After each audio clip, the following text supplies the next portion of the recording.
Kaixo eta ongi etorri beste egun berri batera. Gaur, ekainaren 14a, asteazkena, bi elkarrizketa izanen ditugu.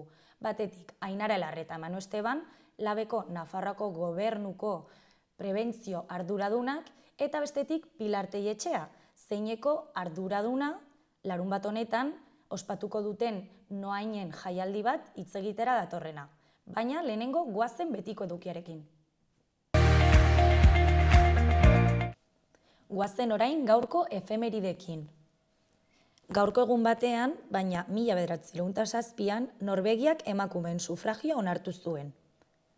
Urte batzuk geroago, 1931an, Lizarran alkateen biltzarrak estatutu bat eskatu zuen Hego Euskal Herriarentzat. Egun berean, baina 1942an, Anne Frank bere egunerokoa idazten hasi zen. Eta bukatzeko, 1982an, Argentinar armadak amore eman zuen Malbinetako gerra amaituz. Ikusiko dugu aste honetako agenda. Asteazkenean, Zezen plazaren eta Hemingwayren lehen bisitaren mendeurrena. Bisita gidatu euskaraz, 14an asteazkena 5:00 aurrera. Ibilbidea aterpetxetik, kortetatik, erizaindegitik eta ehunka istorio gertatu diren kale kaperatik. Bestetik, liburutegi miragarria. Ekainak 14, 6:30 asteazkena. Irakurle taldea Arrosadia, euskarazko irakurketa kluba. Alice Munroren Zorion handiegia liburua komentatuko da. Eta bukatzeko, Ardo musikan emanaldia. Barainaingo Haizea elkartea Iruñerria, kontzertua. Ardo Morau eta Beñardo, Andoni Tolosa eta Beñardo Goietxe, musikarien eskutik musika emanaldia. Arratsaldeko 6etan Barainaingo Haizea elkartean. Ostegunean, kantu eta hitza musika zikloaren barne nahiak nahi kontzertua eskainiko du Oko Andre Maria plazan arratsaldeko 8etan. Sarrera doakoa lekua bete arte. Euria eginez gero kontzertua erraldoien txokoan izanen da. Ostiralean, streamerrak filosofo berriak, hitzaldia Laban, Iruñean, arratsaldeko 6:30 Elena Agirre Erizeren eskutik. Bestetik, bertso poteo feminista Burlatako kulturetxetik hasita, arratsaldeko 7:00, Maili Ane Txoperanekin eta saioa Alkaizarekin. Jerejef elkartearen aldeko ongintzazko kontzertua Paz de Ziganda helduen abesbatzaren eskutik. Gainera, elkarteak Senegalen egiten dituen proiektuekin laguntzeko ekarpen ekonomikoa egin daiteke. Arratsaldeko 7:30 Kaputxinoen elizan. Paz de Ziganda helduen abesbatzaren kontzertua, Carlos Irueko Kaputxinoen eliza, Iruñean kontzertua. Kontzertua ekainaren 16an arratsaldeko 7:30 Carlos Hirugarreneko Kaputxinoen eliza izango da. Jerejef erakundeak Senegalen osasunaren eta hezkuntzaren inguruko proiektuetan lan egiten du. Eta bukatzeko, Gurerara, improvisazioa eta musika urbanoa, Erreniaga parkean Iruñean. Improvisazioa eta musika urbanoa Oskar Estangaren eskutik, arratsaldeko 8etan Erreniaga parkean. Ariketa musikal honetan kultura urbania eta euskara, bertsolaritza eta musika batzen dira. Estanganak publikoak proposatutako gai edo pertsonaien inguruan improvisatuko du. Estilo ezberdinetako musika oinarriak erabilita. Reggae, hip-hop, trap, flamenko, saltsa. Eta bukatzeko larunbatean kaleak gureak dira. Kalean distortzioak, plazara, Iruñean hitzaldia. Errealitate hurbilei zirrikitua handitu. Kalera atera eta egunerokoari distortzioak sortu. Landutako irakaspen guztiekin jolastu. Idoia Tapiak eta Oier Zunigak zerbait egin nahi dugu, baina ez dakigu zer hitzaldi zikloi itxiera emango diote kaleak gureak dira. Kalean distortzioak saioarekin. Goizeko 10etan, plazaran, 18 eta 30 urte bitarteko gazteentzat. Ikus ditzagun gaurko egunkarien azalek zer dioten. Diario de Notiziasen Odole Maile Berrien erdiek 30 urte baino gutxiago dituzte. Lehen aldiz eman duten pertsonen kopuruak gora egin du Nafarroan. 852 pertsona gehiago izan dira aurten, 10% gehiago. Odolbankuaren zuzenekoek errelebo generational baten beharra azpimarratzen dute. Argazki nagusian, PSNek ez du EH Bildurekin akordiorik lortu. Beste berri batzuetan, goikaldean Nafarroa oinez 2023ko proiektuak badu abestia. Eskuinaldean, tomate landaketa 40% murrizten da arrisku faltagatik. Eraikuntza industrializatzeko klusterrak 59 enpresa biltzen ditu urtebetean. PPek eta Voxek Valentziako erkidegoan hasi dute itunen katea. Katalanek eta Maiak UPNren kongresurako zerrenda ireki dute eta Kaballerok senaturakoa. Diario de Navarran PSNek Bilduri berretsi dio ez duela Iruñeko alkatetza eta gobernua hitzartuko. PSNek dio Bilduk ez duela Txibiteren aldeko botoa baldintzatzen Asironekin gertatzen denarekin. Enrique Maia UPNeko bigarrena kongresurako hautagaitzan. Argazki nagusian Sanferminetako tiroa, jende asko ilaran zegoen atzo plazako lehiatilaren aurrean abonamendua berritzeko. Eta beko berrietan biribilketaren ezkaratzarea itzultzeko eztabaida. Iruñeko hotelak 180 uztailaren 6an eta 7an. Eskuinaldean, PP eta Vox alderdiek hauteskunde osteko lehen ituna itxi dute Valentzian. 135 taldeen eta 54 herrialdeen konferentz. Garan, Zaldibarko zabortegiak arriskularriak ditu eta larriagotu egiten dira. Lakuak eskatutakoa eta epaitegira bidalitako txosten batek jasotzen duenez, egungo segurtasun faktorea 1,5koa da eta oso txikia da. Argazki handian, Iruñean mai gainean zutela, baina akordiotik urrun. PSNeko eta EH Bilduko ordezkarien arteko bilerak gauza bat utzi zuten argi, bakoitzak bereari eusten diola. Amaitzeko beste berri batean, Lakuako egoitza eredu berria, 150 plaza gehienez. Berria egunkarian, Jaurlaritzak zahar etxeen dekretua berritu du, baina eragileek ez dute ontzat jo. Egoitza berriek ezingo dituzte 150 egoiliar baino gehiago hartu, eta gaueko arreta bermatzeko eta zaintzari ingarriak hobetzeko irizpideak bildu dituzte. Argazki nagusian, PSNek atea itxi dio EH Bilduri. Nafarroako sozialistek ez dute jarrera aldatu koalizioarekin elkartu ondotik. Ez dute gobernurako babesa adosteko asmorik, ez da Joseba Asiron Iruñeko alkate izendatzeko ere. Beste berrietan, Nekane Artola izango da ikastolen elkarteko lehendakaria, luzera begirako zuzendaritza aukeratu arte. Zereal uztaren 70% inguru galdu da Nafarroan, euriak idortea leundu arren. Elujarrek dekalogo bat sortu du ingurumenaz arduratsu informatzeko. Cormac McCarthy zendu da, nobeletan, Estatu Batuen alde ilun eta bazterrekoa jorratu duen idazlea. Eta amaitzeko Euskal Herria irratiko berri nagusian, martxan da bakearen eta bizikidetzaren aldeko liburutegien 4. edizioa.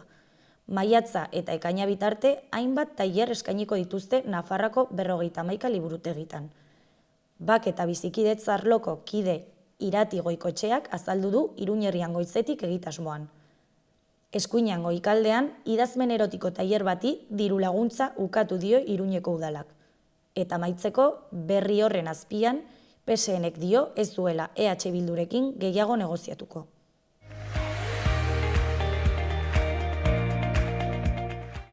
Gaurko eta biharko eguraldiarekin goaz orain. Gaur eguraldiak egonkortzera egingo du. Lurraldearen ipar-ekialdean oraindik ere goizean zaparradak botako ditu eta altxatzea kosta egin zaio. Gainerako lekuetan aldiz goizean goiz iparraldean euri pixka bat egin dezaken arren, ostarteak zabaltzen joango dira pixkanaka. Eguerdi inguruan urdingune politak izango dira. Ipar-mendebaldeko haizea ibiliko da zakar oraindik Ebro ibarrean eta tenperaturak apur bat gora egingo du. Bihar giro eguzkitsua nagusituko da. Ostarte zabalak izango ditugu egun osoan eta leku askotan zerua oskarbi egingo da. Horrekin batera, tenperaturak igotzen jarraituko du eta maksimoak 23 eta 27 gradu inguruan kokatuko dira.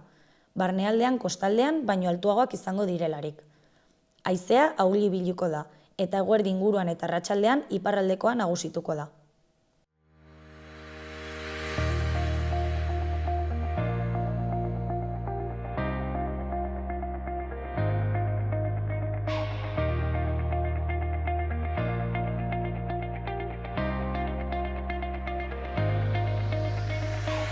Arratsaldeon eta ongi etorri gaurko lehenengo elkarrizketara. Gaur gurekin Ainara Elarre eta Manu Esteban ditugu, Labeko Nafarroako Gobernuko prebentzio ordezkariak, eta gaur Nafarroako Hezkuntzako Departamentuan zehazki eleaniztasunaren eta arte ikasketen zerbitzuan eman den lan egoera txarraren inguruan hitz egingo dugu.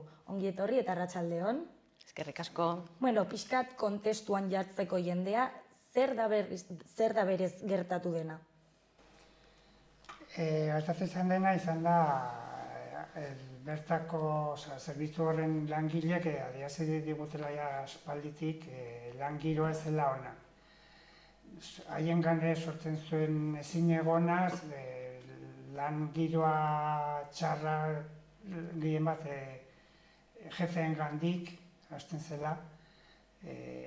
Agintekeria banatzen ziren lanak ez ziren proporzionala bata zen artean, eta alako gauzetan.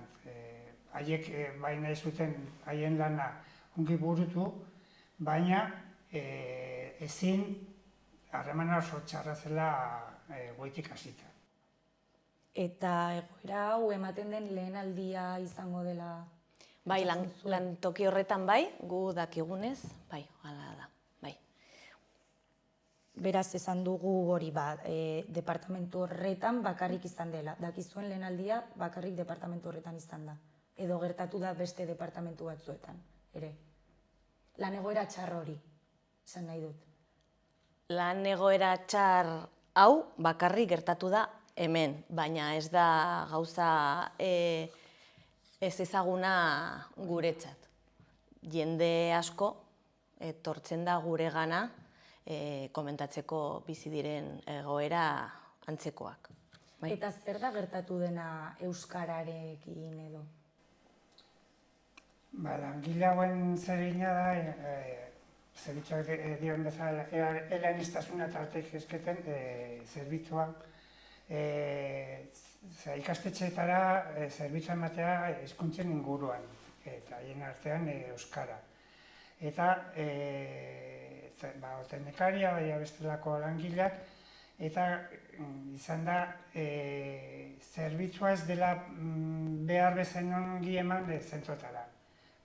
Hainbat lan agintu direla, nolabait esateko behar ez den bezala. Zentroa izan zaie zerbitzu bat emango zitzaela eta gero zitzaela ez zaie eman. Eta zer lan baldintzatan egiten dute langile hauek, ze bizi izan dute? Aurretik aipatu bezala, langiro txarra izan dela, agintekerian sustatuta, hitz harreman edo komunikazio eza agintekeria artean ez dea sustatzen parte hartzea zerbitzuan egin behar diren lanetan, halako gauzetan. Beraz, lan egoera txar batean pentsatzen dugunean, beti pentsatzen dugu fisikoki jasotzen dugun pisu handiak jasotzen ditugula, gas toxikoak inhalatzen ditugula, baina gero ere daukagu osasun mentala.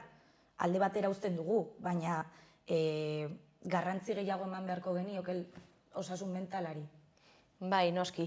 Beti desberdindu behar dugu alde batetik ze lan baldintzetan egiten dugu lan, eta gero ze eragina duen lan baldintza horiek gure lan osasunean, gure osasunean. Orduan, lehenengo zatian, lan balditzen zatian, beti edo askotan ohitua gaude pentsatzen, zuk aipatu duzun moduan, edo segurtasunean, edo kimiko aldetikan, higieneren aldetikan, edo ergonomiako arriskuetan, eta gehienetan hazten dugu psikosozial arriskuak. Bai, hor daude, lehen komentatu duen Manuk, hor daude edo egoera honetan parte hartzen dute arrisku psikosozialak. Bai, antolatzeko arriskuak, baita ere pertsonen arteko harreman arriskuak. Eta arrisku horiek eragina dute lan osasunean. Eta lehen komentatu duzun bezala, eragina negatiboa da, bai, eta daude 10 bat diagnostiko desberdinak kokatzeko eragin negatibo hori lan osasun mentalan esango dugu.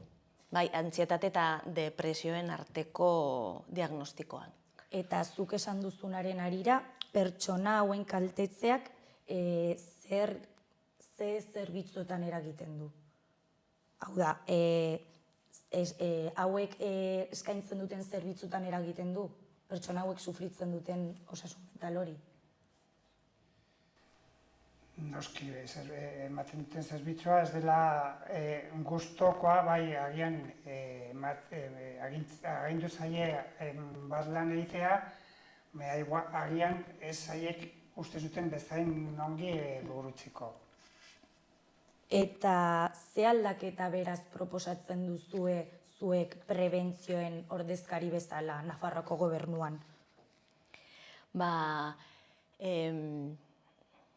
Beti guregana etortzen direnean komentatzeko egoera bat tratu onak ez diren ematen egoetan, beti planteatzen ditugun neurriak hauexek dira. Alde batetik, egoera txar hauek detektatu.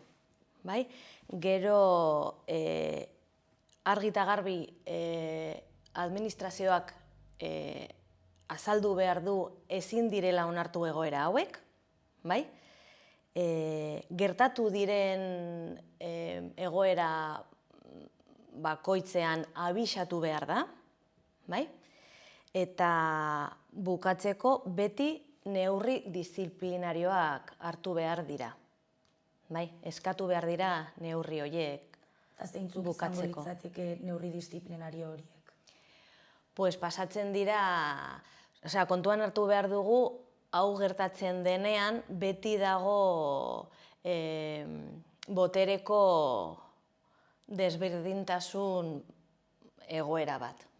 Eta beti boterea duena, bestea edo besteen aurrean zapaltzen du, esango dugu horrela. Hori onartezina da. Horregatik planteatzen dugu disiplinarioak izan behar direla neurriak. Ezin da onartu, pentsatzen badugu, joaten bagara beste egoera batera, eta pentsatzen dugu pertsona bat, ostiko bat, ematen badu beste bati, lehenengoa da, esatea hori ezin dela onartu. Hori dira neurri disiplinarioak, izan daiteke amonestazio bat, konpromesu bat nola antolatzeko gauzak eta nola tratatzeko jendean artean, baina beti hori, bortizkeria onartu gabe, beti. Eta galdera pertsonal bat eginez, nola gerturatu nintzateke ni pertsonalki zuengana lan egoera txar bat bizitzen ari banaiz? Nola ematen dut pausua edo nora noa ez badakit zer egin behar dudan? Normaletan gertatzen da, bizi diren egoera hauek bizi diren pertsonak, normaletan hasten dira egoera bat nahasten, ze gertatzen ari den, ezin dute sinistu hau gertatzen ari zait, niri ondokoei baita ere, beraz, nahasketa potolo da zentzu horretan, eta batzutan kostatzen da konturatzea bizi zaren egoera. Gu beti esaten dugu, beti prebentzio ordezkariak, labeko prebentzio ordezkariek beti hor gaudela, eta guregana posible dutela etortzea edo gu joatea baita ere. Eta beti sindikatuko babestasunarekin planteatu dezakegu gauzak, pertsonal ez aitateratzen, pertsona berak babesteko eta anonimoa izateko adibidez. Hori da, anonimoa izango litzateke. Hori da, bai. Ez dakit zerbait gertu nahi duzuen, edo zerbait esan. Uste dut Nahiko argi geratu dela, eta norbait egoera hau bizi badu, hori salatzea eta animatzea, ez? Ba, mila esker. Jotzea, eta gainera esan duen bezala, eta ebaluazioa egin dugu, solastuko dugu langile horrekin, eta behar dien neurriak hartu ahal izateko. Hori da, ba, mila esker, hemen uzten dugu, Ainara Elarre eta Manu Estebanekin, eta, bueno, ba, plazer bat izan da. Berdin, eskerrik asko.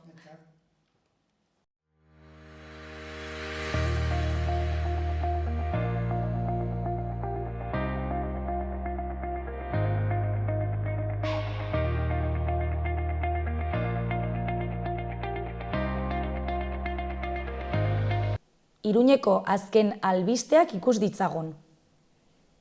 Udalak 154 plaza eskaintzen ditu emakume, gazte eta neskei zuzendutako informatika eta teknologia berriei buruzko doako 12 ikastarotan, berdintasunerantz aurrera egiteko. Udako jarduera hauetarako izen emateak ekainaren 15-tik 22 irekiko dira, 010 948 420 100 telefonoan eta plazak zozketa bidez esleituko dira. Udaletxearen aurrealdea turkesa kolorez argiztatuko da asteazken honetan Espainiako zein hizkuntzen egun nazionala ikustarazteko. Nafarroako pertsona gorren elkartea hizkuntza hori normalizatzearen alde agertu da, gizarteratzea eta aurkera berdintasuna bermatzeko. Zangoza kaleko lurpeko aparkalekuaren eraikuntza esleitu da eta uda honetan hasiko dira obrak. Aparkalekuak 300 plaza aurre ikusten ditu ibilgailuentzat eta beste 45 motozikletentzat.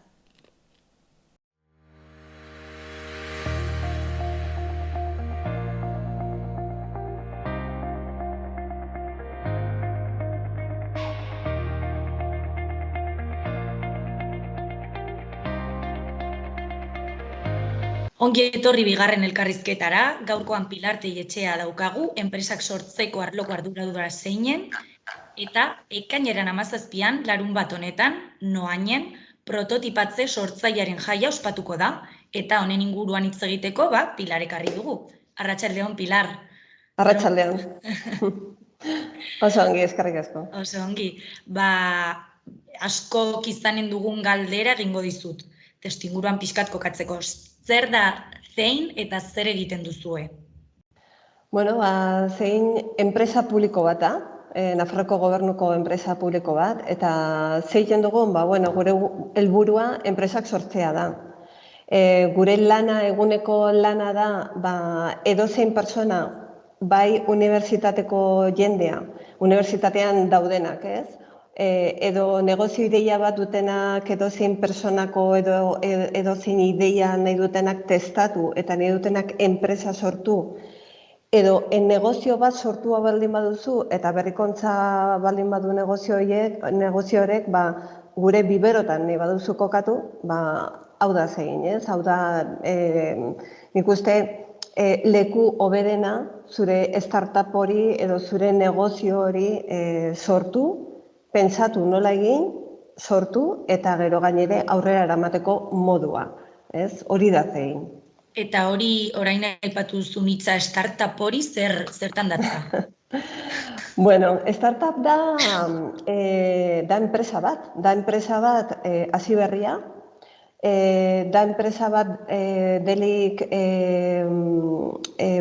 hasi berria hortan sortzen delik nola errango nuke, baliabide mugatuak ditunak, zertaz da berrikuntza bat, normalean berrikuntza bat duena, ideia berritzailea bat nahi dutenak teknologian bitartez edo investigazio baten bitartez nahi dutenak martxan batu, eta askotan alderdi espezializatutako jarduera ekonomiko batean sortua dena, ez? Eta askotan da oso arriskutsua, zertaz, merkatu berriak esploratzen ditu, produktu berriak eta zerbitzu berriak sortzen dira enpresa startup baten bitartez.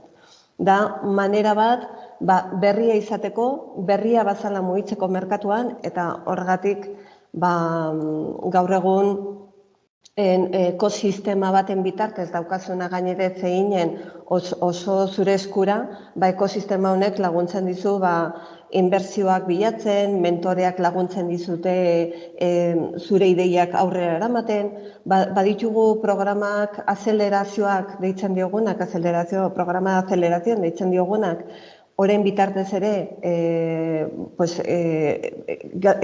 konsegitzen aldituzu zure helburuak betetzen, eta bultzatzen dizu, iniziatiba berri hori aurrera eramaten, ez? Hori da Eta zer startupak. dira programa de aceleración horiek? Programa horiek daude asmatuak, enpresa berri bat duna, talde batek nahi badu enpresa bat sortu, eta nahi du asmatu bere negozio guzia, modelo guzia nahi du asmatu eta nahi du jakin nola egin behar duen talde guzietan, eta arlo guzietan, programa de aceleración horietan egiten dena da ideiatik hasi eta merkatuaino lan guztiak eta asmatu prototipo guztiak eta aldeen guzia enpresa egitazkoa izango litzeken bazala, ez? Baino, merkatura ateri baino lehen. Baino bai testatzen merkatuakin eta bezeroakin nola izanen den zure enpresa benetan ateratzen duzulik, eta gainere denbora oso txikian, oso jaurrean. Eta zergatik denbora jaurrean, berrikuntzak behar du testatu bai edo bai, eta programa horien bitartez gainere, enpresa helburua eramaten duten pertsona horiek ez dute gastuarik, ez dute arriskuan batzen beraien dirua eta beraien posizioa errate batera, baina bai testatzen dute beren produktu hori merkatura atetzeko, ez? Eta programa horik ematen dizu soporte hori, ez? Ematen dizu horko laguntza hori. Bai, eta larunbat honetan egingo duzue, ospatuko duzue jaialdi bat, deitzen dela prototipatze sortzailearen jaia, eta aipatu duzu startup Biberos. Zer da Biberos hori? Bueno, Biberos da leku bat. Guk zeginen barrenean da leku bat daudenak kokatuak orain bertan 35 enpresa berriak, enpresak dutenak batzuk, sartu berriak, jaio berriak errate batera, horregatik da Bibero, ez?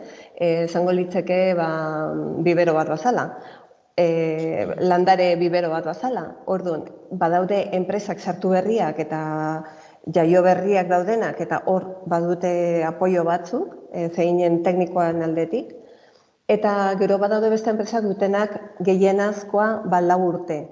Zertaz hemen gelditzen aldire, 4 urte arte gehienak, eta denak dire berrikuntza bat dutenak, edo investigazio baten bitartean daude lantzen, eta dire beraien merkatua arriskua hori, nola arrisku handia esaten duten, arrisku hori nahi dute txikitu, eta nahi dute 4 urte horietan zeinen barrenean, zeinek ematen dituen zerbitzu guztien barrenean bizitu 4 urtez, gero indarra gehiokin atetzeko merkatura, ez? Bere alderdia segitzeko. Gero 4 urte pasata zer egiten dute? Zeinetek ateri behar dute bai edo bai. Azkenoko urtean bilatzen dute beste leku bat nun kokatu. Baldin bada enpresa bat teknologian bitartez, adibidez, askotan ez dute behar espazio bat, beste koka leku bat, ez? Zertaz, badaude guain modu desberdinak lan egiteko.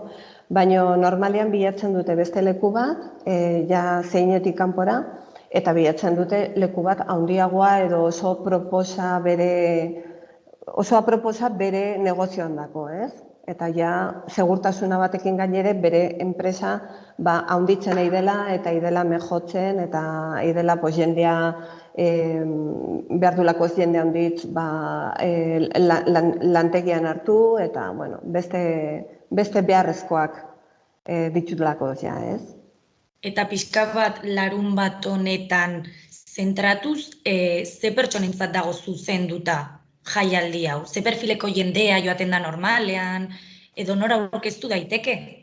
Bueno, da lehenbiziko aldia, egiten duguna, larunbat honetan pasatu behar duna zeginen. Da lehenbiziko aldia. Bale, lehenengo aldiz. Bai, lehenengoa.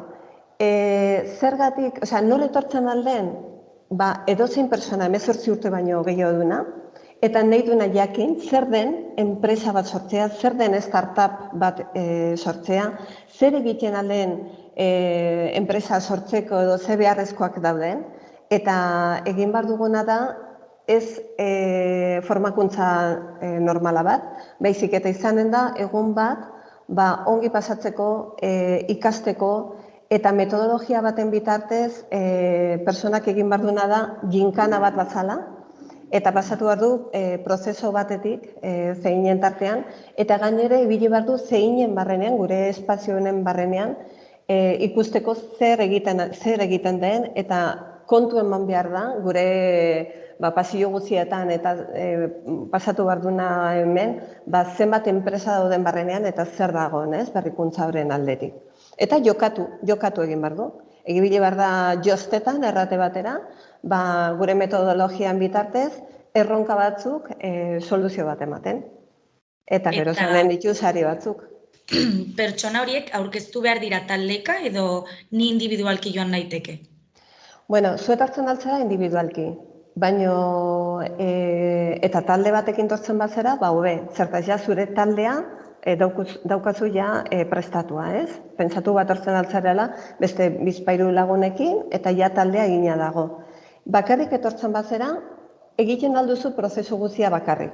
Ez dugu inori obligatu behar errate batera talde bat egitea. Baino, guk bultzatu behar dugu jendeak taldeak formatzea.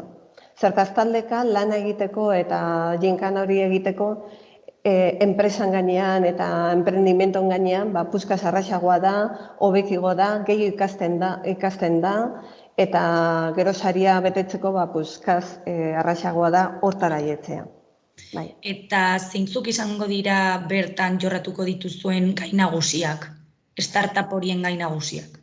Bueno, guk bagilun, gure ideia zen, nola egin behar ginen larun bat ontako ginkana hau, ez? Enpresan buru gainean errate batera.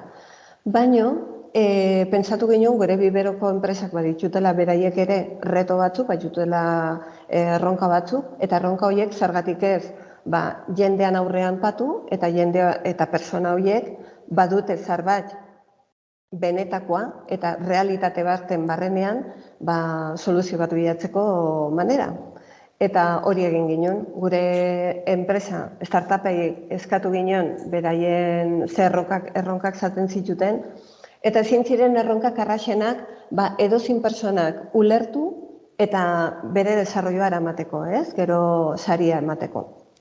Eta badaude 6 erronka, gure web orrian daude esplikatuak, eta oso desberdinak dire. Bat adibidez, hain ez naiz oso garbi horitzen zeietaz, baina bat adibidez bada bat dela enpresa bat Beternostik izan aduna, eta berak badu bere soluzioa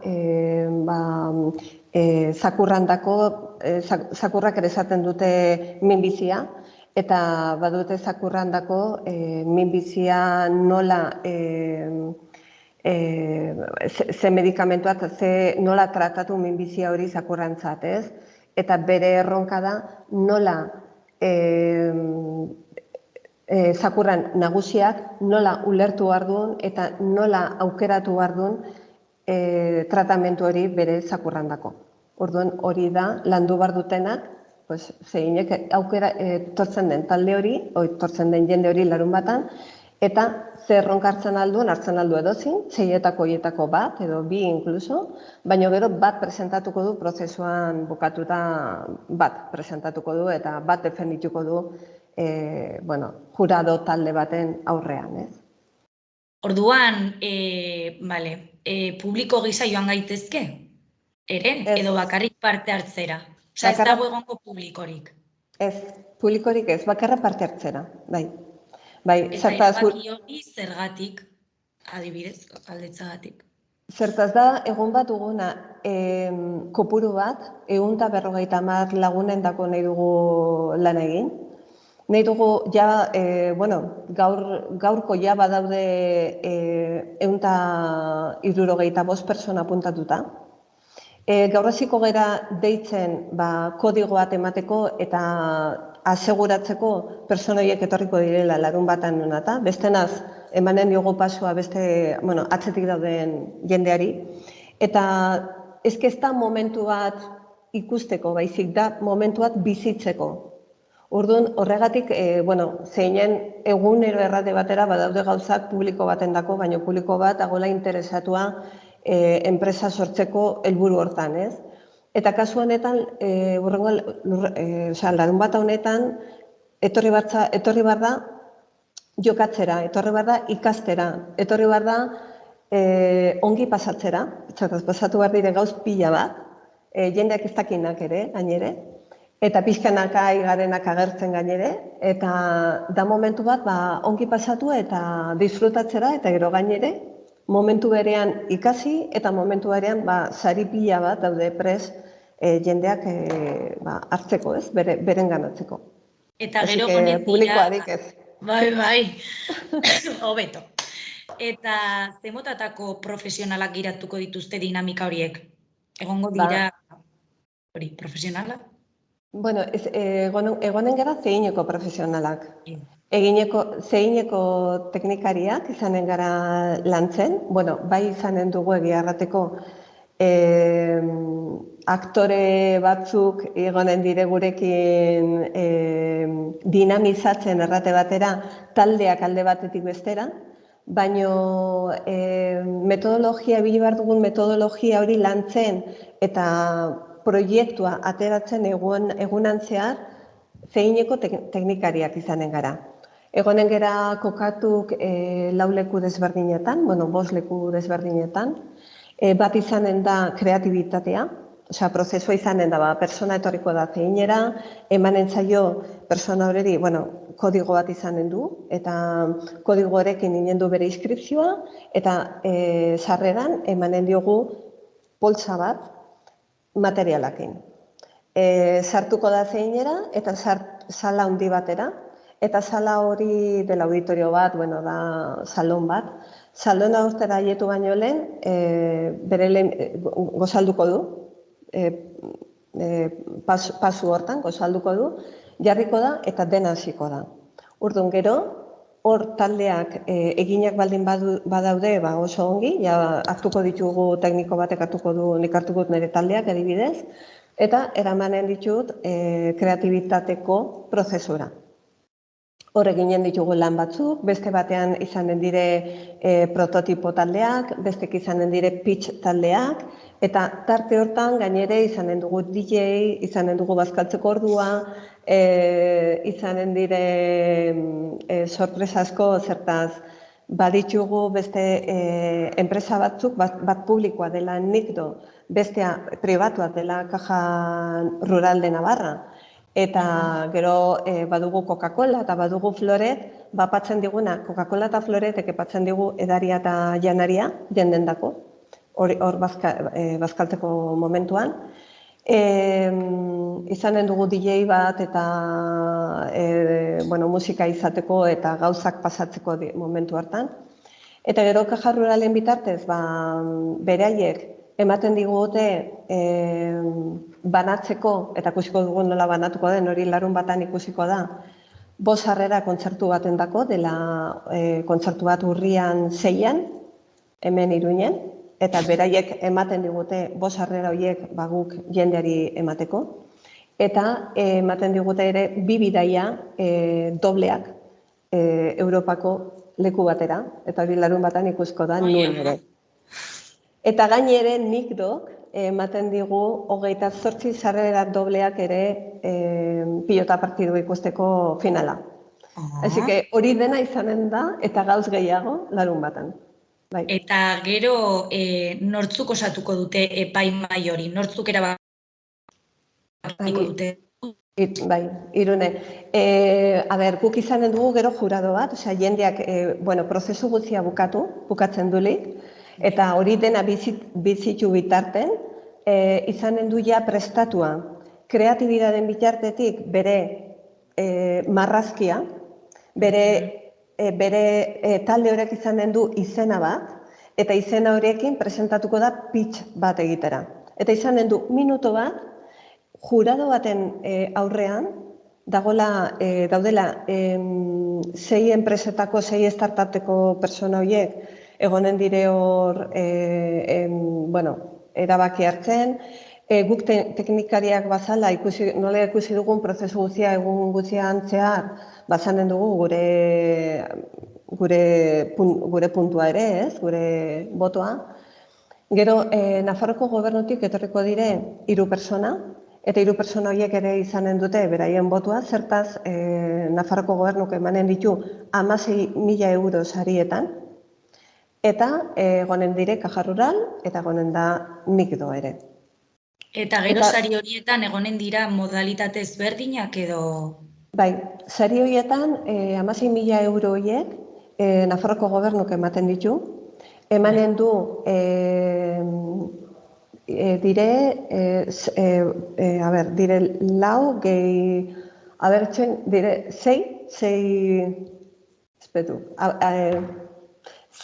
sariak, nik uste direla, azkenean.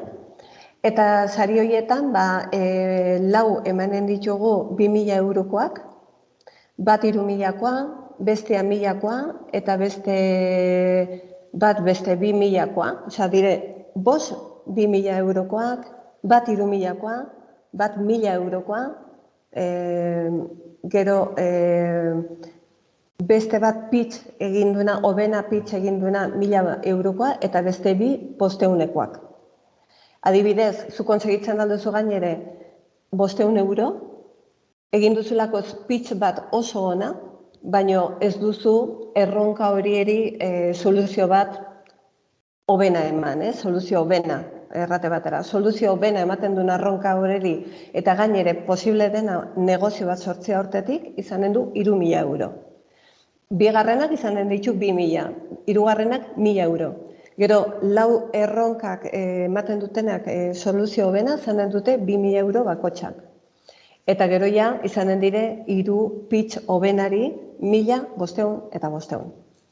Eta irabazi dezakezu sari bat baino gehiago edo bakarrik bat? Ez, irabazten alduzu bat baino gehiago. Izaten alduzu, erronka hobena sortu dena denetatik, erronka hobena zure saria, gehi pitch hobena, adibidez. Eta gainere pilota partidako sarrera, pentsa. Izaten alda. Eta hau guztiarekin, zenbat kostatzen du parte hartzea? Jendeari, deus. Bai. Deus ez. Osa, doakoa. Doakoa da, bai. Zuek eskaintzen duzue guztia, sariak, bazkaria, gosaria eta dena, eta doakoa da. Bai.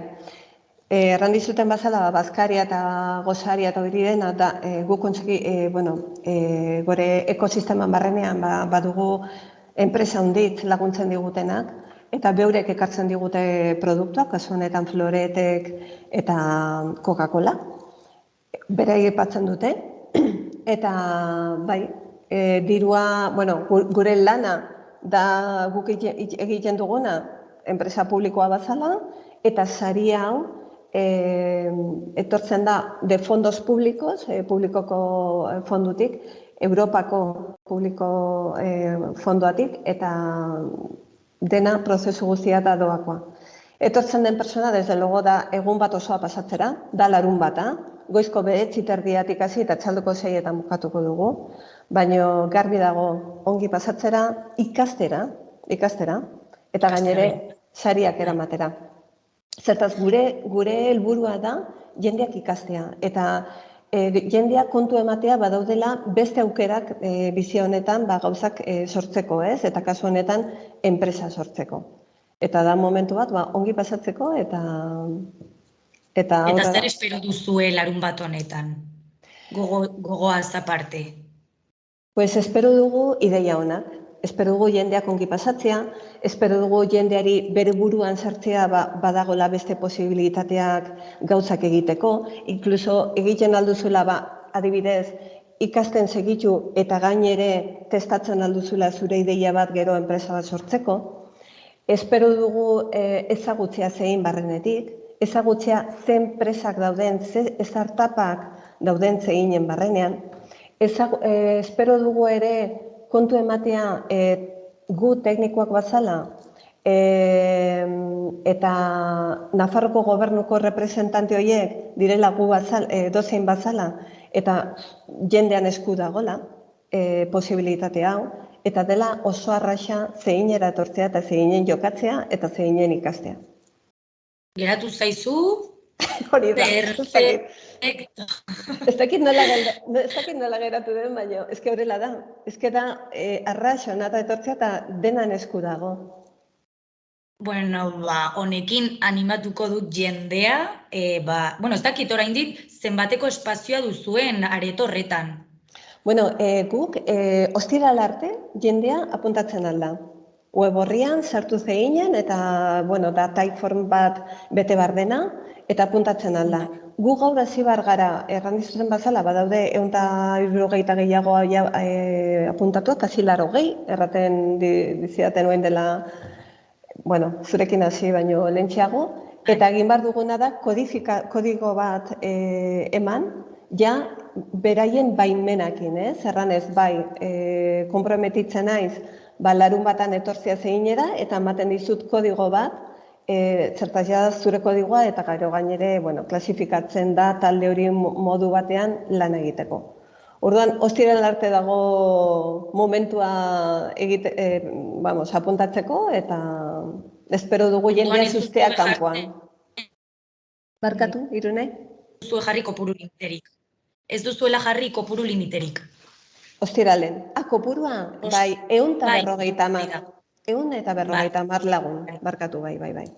150, bai. Beno, plazer bat izan da. Niretako ere. Ez dakit oso garbi... Animatuko dut amaitzeko jendea, hori, larun bat horretan gerturatzea noainera, ez publiko gisa, bakarrik parte hartzera, eta hori izan da guztia.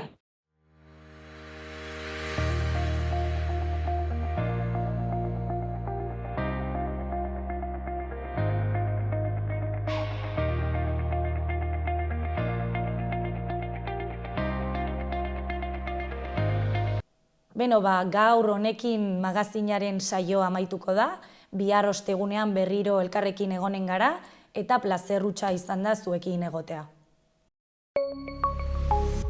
Gobierno de Navarra. Nafarroako gobernua.